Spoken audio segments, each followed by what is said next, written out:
life advisor something, and then like people in college use it as an operating system. Okay, Sam Altman there, the chief of OpenAI. I want to go off script now because, of course, we've been hearing a lot about AI. We've been hearing a lot about the dangers of AI, but for Generation Alpha, they will be digital natives to AI. So depending on where you fall in this generational divide, your use is going to be very different from that of your parents, kids, even your peers. There's a bigger gap emerging between those born in today's AI-driven world and the rest of us. And so that's the focus of a new book. It's called Generation AI, Why Generation Alpha and the Age of AI Will Change Everything. Joining me now is the author of that book, Matt Britton. Matt, good morning. Welcome to CNN this morning. How are you? Thanks for having me. So just to set the table here, you're saying that this is you write in the book, it's a profound leap in how we connect, learn, and understand our place in society. This sounds very different, although maybe similar, from when I was a kid and all of a sudden there was like Mac in the classroom, right? And everybody was very panicked about that. Why is this different?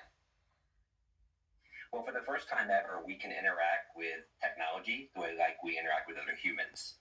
So for Gen Alpha, the first generation ever grew up with AI in a household, their brains are going to be developed differently because all of a sudden they're going to be interacting at the earliest stages of development with technology the way they would like a friend. And that can confuse them and really shape the way that they look at the world completely differently. And we should say there actually was a recent lawsuit involving a teenager's relationship with an AI chatbot that his parents believe contributed to his death, to his suicide. How do people even begin to think about introducing AI tools to their kids when most of us aren't maybe using it in the same way? Yeah, I mean, I think parents really need to get their hands on the keyboard, understand how to use this technology. There's so many cool ways that you can use AI to interact with your kids. You can make coloring pages out of family photos. You can make up songs.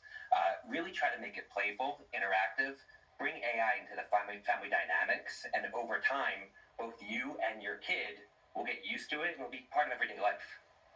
What does literacy even mean in this environment, right? It's changing so quickly.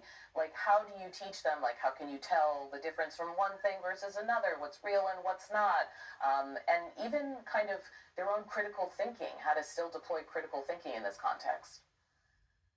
Yeah, I mean, I think teachers are really going to struggle with this because for years, what it meant to be a good student meant memorization and regurgitation, right? It meant cramming as much information as possible and then spitting it out the next day on the test.